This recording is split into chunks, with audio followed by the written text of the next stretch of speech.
The Magistrate's Gambit is this year's adventure from Free League Publishing for Dragonbane. It's releasing on Free RPG Day, the 21st of June 2025, and it's another tournament-style quick start game similar to the Sinking Tower.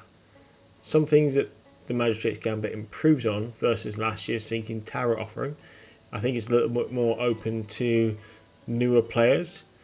Dragonbane can be a deadly game, for sure. The Sinking Tower at times felt quite deadly and needed a group of people who have experience in role-playing, old school preferably, if not Dragonbane. Whereas this one feels a lot more open for people coming from different role-playing games that are perhaps less deadly, because it offers much more solutions, or rather it's open, so there are a lot more solutions available to the players or for the players to come up with.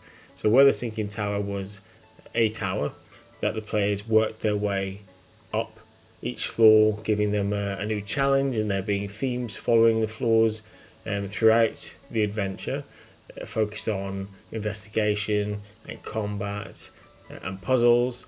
The Magistrate's Gambit offers a lot more social opportunity for role-playing. They've changed some of the pre-gen characters. So for example, Orla of Moonsilver and Mikander of Half Bay are no longer up front and ready to go. They're kept as reserved in case there are any player deaths. Instead, they're replaced by Alberic Gleamheart, the Dwarven Merchant, and by Beatrix Farsail, the Human Sailor, who have much more social skills to lean into that slight different approach. The main difference, though, in how these two adventures are presented is exactly that. It's the presentation. So this year's adventure, the Magistrate's Gambit, is set in a mansion and in the grounds of a mansion, creating a lot more autonomy for the players to move around and decide whether they want to take on Challenge 1, Challenge 2, Challenge 3, whether they want to try and investigate a little bit, or whether they want to start ransacking and getting loads of loot. Depending on what they choose to do, it can make the scenario easier or it can make the scenario more complicated. It's designed like the Sinking Tower to be run over 2 hours. I ran it last week over 2.5 hours. We extended it slightly for a group. We had 3 hours in total to play, and the group completed the scenario. They ticked everything off, so it's a little bit more compact than the Sinking Tower, but all the feedback they had on the scenario was really, really good. I found with the Sinking Tower, and I loved the adventure, and I ran it lots and lots and lots of times, but I got some feedback on it which was, make sure you tell people how puzzle focused it is. And there was also a consensus with the Sinking Tower, which was that the first room you entered, there wasn't a lot to tell you how to solve that puzzle.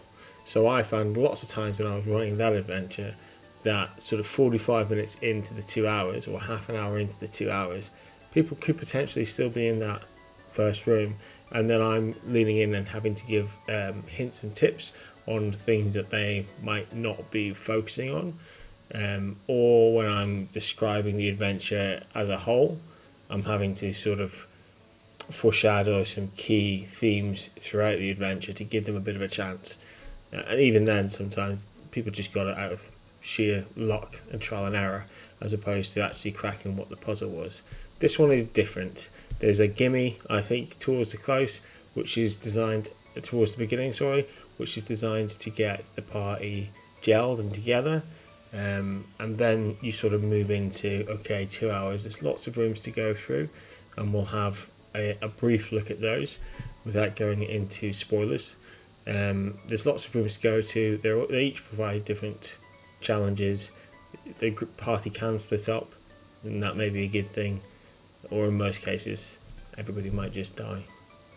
The adventure starts with the GM reading a small opening which will let the players know that the Magistrate and the Archmage, when they were younger, came upon a magical necklace, and they decided to share the necklace, each year playing a game of Smickleboard to decide who would get to keep the necklace and wear it for the following year. The Magistrate will then let you know that he's actually never won one of these games, He's spent time with game masters of the game. He's watched classic games, and all he's really interested now is winning just once before his time and his life is over. He'll tell you that he suspects the Archmage has 3 artifacts that influence the outcome of the game and maybe are preventing him from winning. She's got a wig which always covers her scalp. She's got a pair of gilded spectacles, and she's got an onyx game board with red ruby carved game pieces. He this year has created 3 replicas, or replica of each of these items, and that's why you're there. He's going to give you these replicas, and he's asking you to swap them out for the genuine article so that he's got a chance of winning. And he'll say that quite clearly. All he's interested in is having a fair shot at winning. He's happy for you to take any treasure that you find along the way, as long as Khaleesial doesn't discover that something's up or things have been tampered with before the game time. He'll go on to say that each year the process or the evening looks the same. People arrive for 7 o'clock when their bell tolls. There's a buffet which is served with fine food and wines, and the Archmage Khaleesial will mingle with the crowd there for a couple of hours, and that provides your 2-hour adventure time. At 9 o'clock another bell will go off, and the 2 players, Magistrate Stalamer and Archmage Khaleesial, will sit down at the podium and play their game of Smickleboard. By that time, the player characters need to have completed as much of the swapping as possible. It's at this point a good time to ask the player characters who's going to carry what item.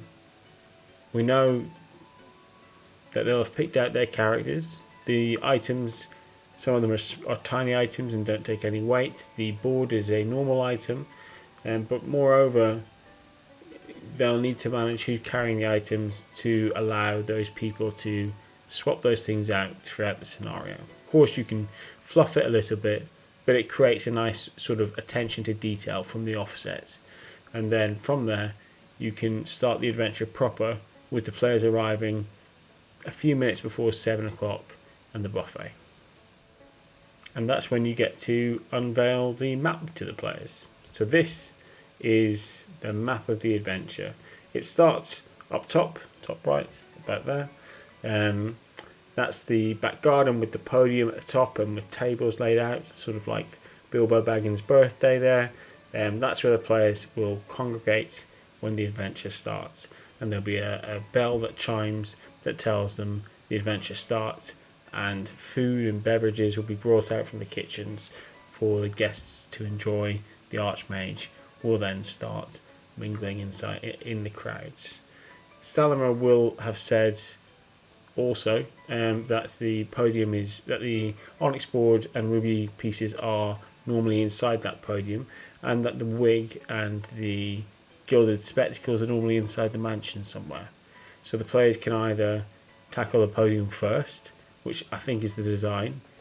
It feels like a sort of an icebreaker for the team, and then head into the mansion where, to be honest with you, 90% of the content and the challenges. The mansion itself, I'm going to be really careful not to mention too many details about, other than a couple of the rooms and their purposes. So there's a kitchen, there's a library, there's a hall of artifacts and collectibles, there's some living quarters, and there's a large sort of welcoming hall with the main entrance. There's lots of opportunity for people to do lots of things, and I don't really want to share that information at this point. I'd rather players got it first hand when they were playing the adventure, and also it leaves a bit of fun for GMs because you get to read and figure out the overall theme of the adventure and the sort of through threads that link potentially the different rooms and the different instances together. Now we can go on to the probably clunkiest bit of the video, although I don't know, maybe more of it has been clunky. The clunkiest bit of the video, which is just to shout out some of the people that worked on this awesome adventure. So you've got lead designer and editor Thomas Horistam. You've got Andreas Markland, who worked on the introductory text and the monsters, which is a good reminder actually. Before the adventure in this tournament quick start guide, you've got about 40 pages of quick start rules that you can use for your own little adventures as you explore the Dragonbane rule set a little bit more. They get expanded on quite nicely in the rulebook, as well as the Bestiary and Path to Glory, the books that are available so far. You then have Krista Sunderland, who is responsible for the magic system. Martin Stackelberg, who wrote the Magistrate's Gambit, big up Martin. And Marco Behrman, who created the pre-generated characters. Presumably also the two that have been swapped out for this campaign that we first met in the Sinking Tower. Cover art, the adventure art and the maps are by Nicholas Brandt. And originally the quick start rules art was by Johan Egerkrans. The Magistrate's Gambit is a lovely adventure. It can be easily done in an evening with pretty low prep from the GM. When I ran it, I read through it once a few days beforehand, and then the day I was running it, I had an hour or so before the game started, and I sat down and I just went through and covered off the key bits of information I wanted to make sure that I landed. And the rest of the time, as players were exploring and discussing what they were seeing, I was able just to skim read where we were going and not lose any flow, which is something that's quite difficult to achieve nowadays with sometimes overly complicated rule systems or scenarios without enough room to let the players breathe and explore. But yeah, I highly recommend it.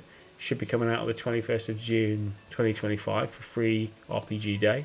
Last year the Sinking Tower came out that day, and then digitally it was released I think in December. So hopefully this one will be released sooner, so there's not such a gap for the Dragonbane community.